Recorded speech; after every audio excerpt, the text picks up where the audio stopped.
신약성경 가운데 요한복음 1장에 요한이 1장에 어떻게 선언하며 시작을 하였냐면 말씀이 육신이 되어 우리 가운데 거하심에라고 선언하였습니다.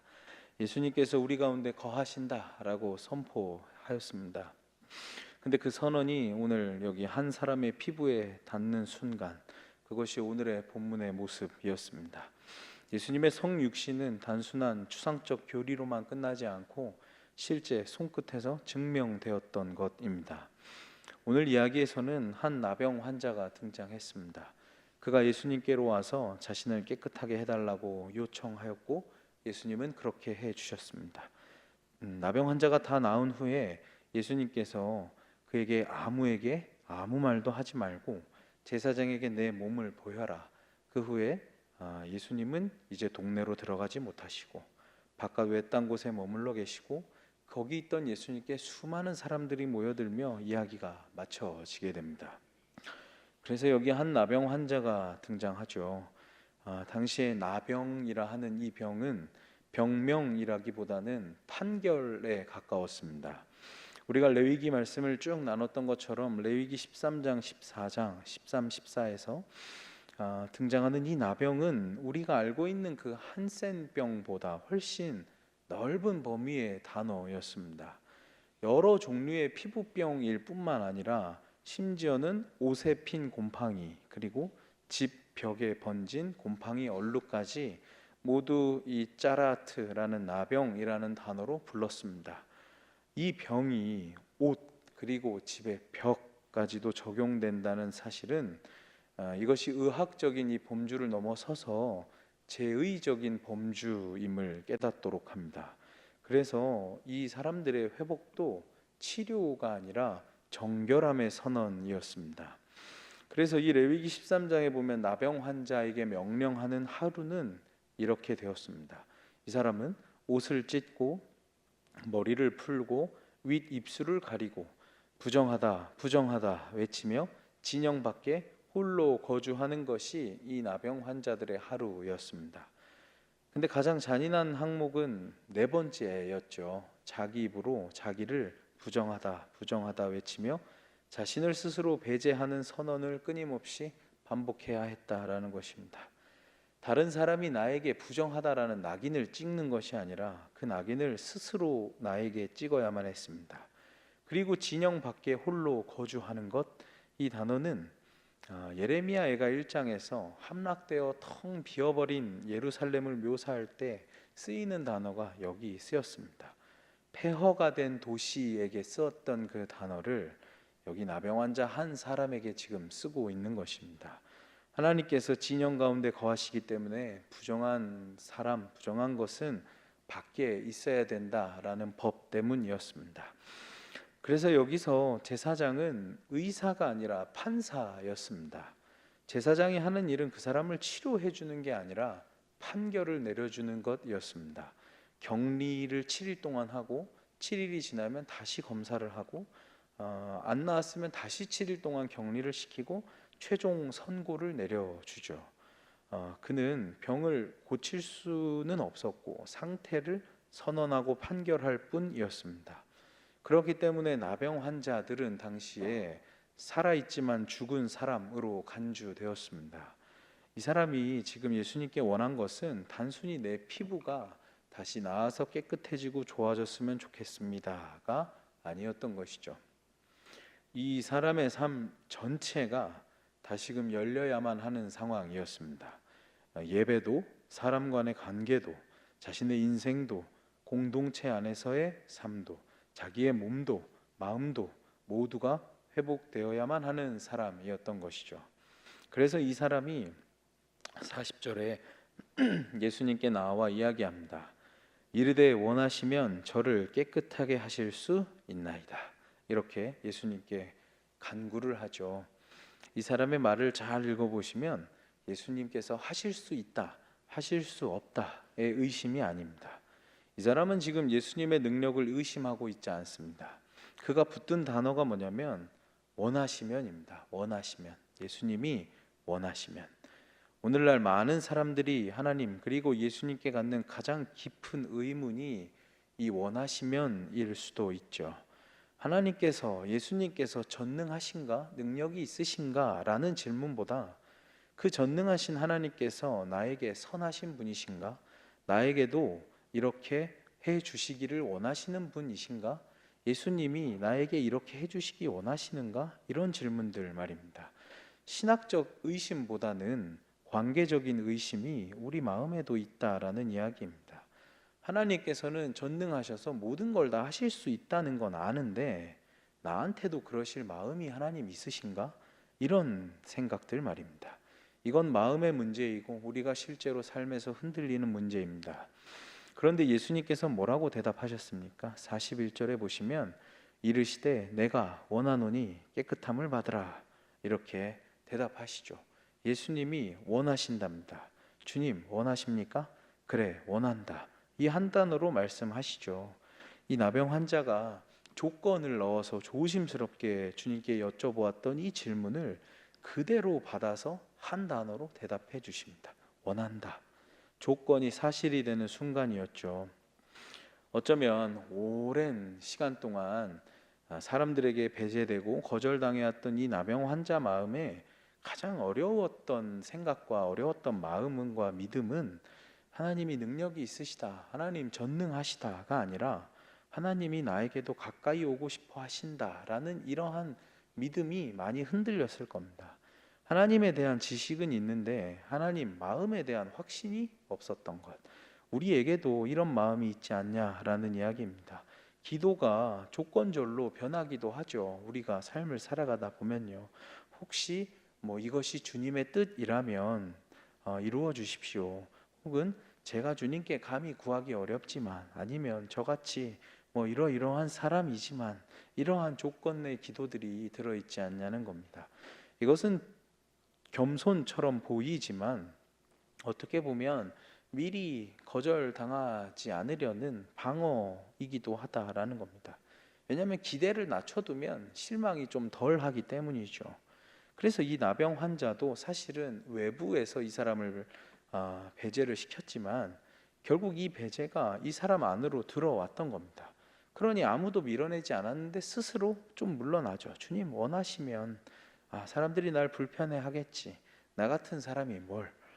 이 사람이 예수님 앞에 무릎 꿇었던 것은 이 주변의 많은 목소리 그리고 내 안에 스스로의 목소리를 기어코 이겨내서 나온 건 아니었습니다. 두려움이 사라져서 온 것이 아니라 그냥 그 두려움 자체를 안고 주님의 발 앞에 엎드렸죠. 우리의 신앙이 종종 이런 모습일 겁니다. 확신이 생겨서 주님 앞에 나아가는 것이 아니라 확신이 없지만 일단 그분 앞까지 나아가 보는 거죠. 우리에게 부르시고 계신 이 주님의 부르심에 따라 말입니다. 그래서 확신이 완전히 설 때까지 기다리지 말고 정리되지 않더라도 일단 주님 앞까지 가보는 겁니다.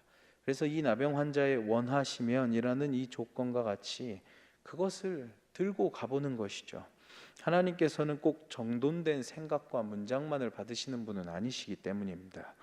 혹시 하나님을 의심하지 않지만 나에게도 이런 일을 원하십니까? 라는 마음이 있었다면 그것조차 주님 앞으로 가지고 나아가시기를 바랍니다.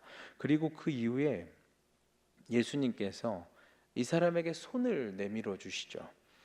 예수님께서 부정하다라고 판결되어진 이 사람의 몸을 직접 만지십니다.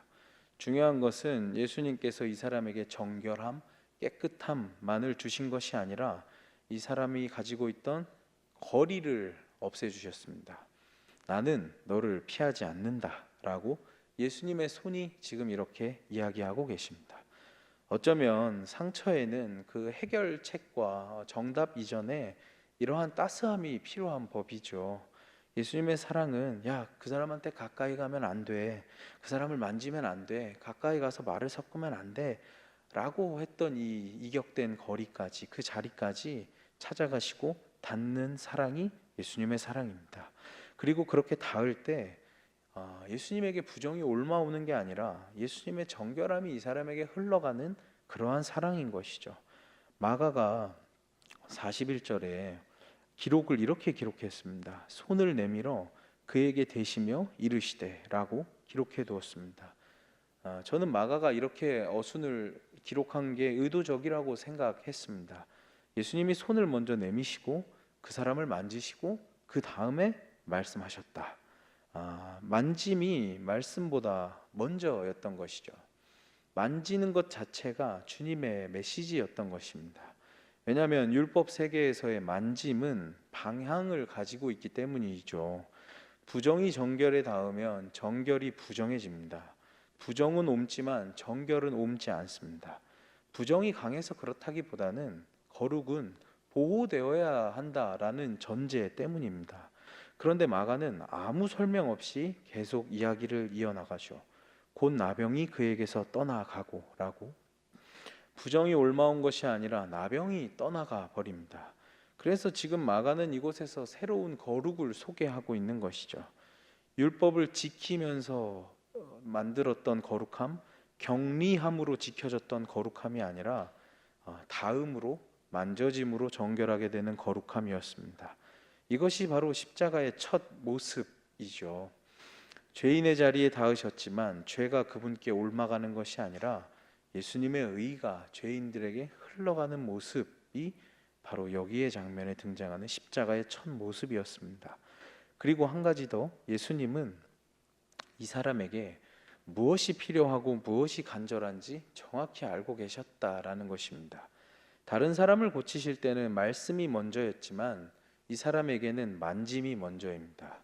이 사람에게 가장 깊이 남아있던 마음의 상처와 통증은 물론 몸이 아픈 것도 있겠지만 오랜 기간 사람으로부터 끊어지고 격리되었다라는 그 통증과 상처였고, 예수님은 정확히 그 상처, 그 자리에 말씀이 아니라 손으로 따뜻함으로 응답해 주셨습니다. 우리는 은혜를 받을 때 순서대로 받는다고 생각합니다. 내 삶이 먼저 좀 정돈되고, 내 어떤 일들이 정리되고, 내가 좀 깨끗해지고, 내가 회개하고, 어느 정도 주님 앞에서 갖출 모습들을 다 갖춘 다음에 하나님께 나아가야지 주님이 은혜를 충족히 내려주신다 라고 생각하죠. 그런데 오늘 장면은 모든 것이 정반대입니다. 이 사람의 정결은 그 어떤 행위나 다짐하는 것 이전에 일어나죠. 44절의 명령, 가서 제사장에게 보여라 라는 명령은 정결케 된 이후의 이야기입니다. 그래서 우리는 깨끗해지려고 애쓴 다음에 주님께 받아들여지는 것이 아니라 받아들여진 다음에 깨끗해지는 법입니다. 이 순서가 바뀌면 신앙은 노동이 되기 마련이죠. 노동이 된 신앙은 반드시 언젠가 지치기 마련입니다. 우리에게 이 순서를 막론하고 쏟아지는 주님의 은혜를 깊이 묵상해 보시는 시간 되시기를 소망합니다. 예수님께서 이 사람을 만져주시죠. 생각만으로도 치료해 주실 수 있으신 분이지만 이 몇 년 만에 받아본 사람의 체온, 따스함이었을 겁니다. 이것은 위로죠. 좀 더 나아가서 우리도 이 예수님의 따스한 위로의 손길을 우리가 삶에서 실천해 보는 겁니다. 43절부터는 예수님께서 이 사람을 보내십니다. 그리고 이야기를 하시죠. 예수님이 이 사람을 계속 옆에 붙잡아 두시지 않습니다. 야, 너는 내가 이렇게 만져줘서 깨끗이 나았어. 그러니 너는 나의 기적의 증인이니까 나를 따라다니며 그 기적을 증언해라. 이런 말을 하지 않으시죠. 가라 라고 말씀하십니다. 어디로 가라고 하십니까? 이제까지 너가 배제되었던 너의 삶으로 가라. 제사장에 가서 확인받고 다시 너의 이제 삶을 살아가라 보내십니다. 그러니 예수님의 사랑은 내 곁에서 나만을 의존하게 만드는 사랑은 아닙니다. 다시 그 사람이 스스로 일어서서 자신의 삶을 살아갈 수 있도록 보내주시는, 돌려보내주시는 사랑인 거죠. 누군가에게 의존하도록 하는 것이 아니라 거기 가서 예수님을 닮아가고 예수님 안에서 이 사람이 든든히 세워져 갈 수 있도록 자신의 삶과 자신의 책임을 감당하도록 돕는 것이 오늘 본문의 예수님의 사랑이었습니다. 그런데 이렇게 보내신 예수님이 45절을 보시면 예수께서 다시는 드러나게 동네에 들어가지 못하시고 오직 바깥 한적한 곳에 계셨으나, 이 사람을 보내니까 이 사람과 예수님의 자리가 이제 바뀌게 됩니다. 45절에서요. 배제된 사람은 다시 사람들의 안으로 들어가게 되고 정결하게 해주셨던 분은 밖으로 나오게 되죠. 기도하러 나가셨던 분이 이젠 다시 그 안으로 들어갈 수가 없어서 밖에 한적한 곳에 계십니다. 이것 또한 십자가의 그림자인 것이죠. 히브리서 13장 12절도 이렇게 이야기합니다. 그러므로 예수도 자기 피로써 백성을 거룩하게 하려고 성문 밖에서 고난을 받으셨느니라. 이렇게 자리를 바꾸신 예수님께서 거기 계시자 사람들이 이 예수님께 막 나아옵니다. 이 나병 환자는 예수님이 분명히 아무에게도 아무 말도 하지 말라 했지만 이 명령을 어겼고 예수님이 이렇게 움직이심과 행동에 제약을 만들었습니다. 이 나병 환자의 이야기 때문에. 그럼에도 오늘 본문 45절은 실패로 끝나진 않죠. 사방에서 사람들이 예수님께로 오히려 나아옵니다. 그러니 하나님의 일하심은 우리의 실수와 어긋남을 뚫고도 흘러가는 법입니다. 우리는 부족한 나 때문에 하나님의 계획을 망치게 될까 봐 전전긍긍할 때 있고 어려워할 때가 있죠.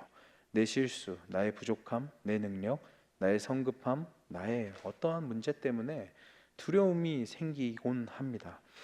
그러나 이 나병 환자의 불완전한 반응 사이로도 말씀은 기어코 자기의 길을 내어 흘러가고 있습니다. 그리고 이 사람들이 어디로 나아왔냐면 바깥 한적한 곳에 계셨던 예수님의 곁으로 나아옵니다. 이곳은 광야죠. 세상이 밀어내는 자리, 사람이 없는 자리, 아무도 가고 싶어 하지 않는 자리, 외로운 자리로 사람들이, 무리들이 모여들었습니다. 그러니 내가 내 삶에서 가장 밀려나 있다라고 느끼는 광야와 같은 그 자리와 내가 외로움을 느끼는 그 자리가 사실은 예수님이 계신 자리일 수도 있다라는 이야기입니다. 예수님은 성 안에, 성의 중심, 많은 사람들 가운데가 아니라 성 밖에 계셨고 사람들 중심이 아니라 사람이 없는 곳, 사람들은 중심이 아니라 밖에서 예수님을 만났습니다. 그러니 이 부르심은 우리 삶에 두 가지의 방향으로 다가옵니다. 하나는 내가 나아가는 거죠. 그분이 계신 자리가 혹시 나의 어려움의 자리, 외로움의 자리, 광야일 때 그 자리를 도망가거나 피하는 것이 아니라 그곳에서 그 자리에 나를 기다리고 계신 예수님을 만나러 나아가는 겁니다. 또 하나는 내가 지금 있는 자리를 이런 자리로 만드는 거죠. 사람들이 밀려나는 자리, 아무도 가고 싶어 하지 않는 자리를 내가 헌신함으로 오히려 사람들이 모이고 관심을 주는 자리로 만들어 나아가는 겁니다. 근데 이건 제자도를 통해서 가능합니다. 우리는 예수님처럼 하나님이 아니니 제자도를 통해서 만들어 가야 됩니다. 예수님께서 나를 사랑해 주셔서 내 자리로 들어오셨다면 이제 나도 누군가를 사랑하기 위해 누군가의 자리로 들어가는 사람이 되어야만 하는 것이죠. 예수님의 사랑은 단지 우리를 편하게 해주고 우리의 소원을 다 들어주시고 끝나는 사랑이 아니기 때문입니다. 예수님의 사랑을 받은 사람은 이제 그 사이에 거리를 줄여나가고 또 진짜로 나의 시간도 내고 나의 불편함을 감수하고 나의 몫을 진짜 지불해서 이 사랑을 실천하는 사람들이 되어야만 합니다. 그래서 오늘 말씀을 마무리하며 내가 누구를 위해 무엇을 내어놓고 어떤 것을 할 수 있는지 고민하는 저와 여러분들 되시길 바랍니다. 그게 나의 시간인지 혹은 재정인지 나의 혹시 편안함인지 나의 자리인지 예수님의 사랑은 누군가를 내 자리로 부르는 사랑을 넘어서서 그가 진짜 살아나고 일어날 수 있도록 내 자리조차 내어주는 사랑이 예수님의 사랑입니다. 그 비용이 구체적이어야 우리의 사랑도 구체적일 것입니다. 주님께 내가 좀 더 복을 받고 사랑을 받으려고 내가 비용을 지불해서 사랑하는 게 아니라 이미 나는 예수님이라는 값을 매길 수 없는 선물과 사랑을 받은 사람들이니까 이제 그 사랑을 전하려고 기꺼이 모든 걸 지불하는 사람들이 바로 우리입니다. 그러니 우리 모두 오늘 이 예수님의 모습과 사랑을 닮아 우리가 받은 사랑을 온전히 우리 주변에 흘려 보내시기를 축복합니다.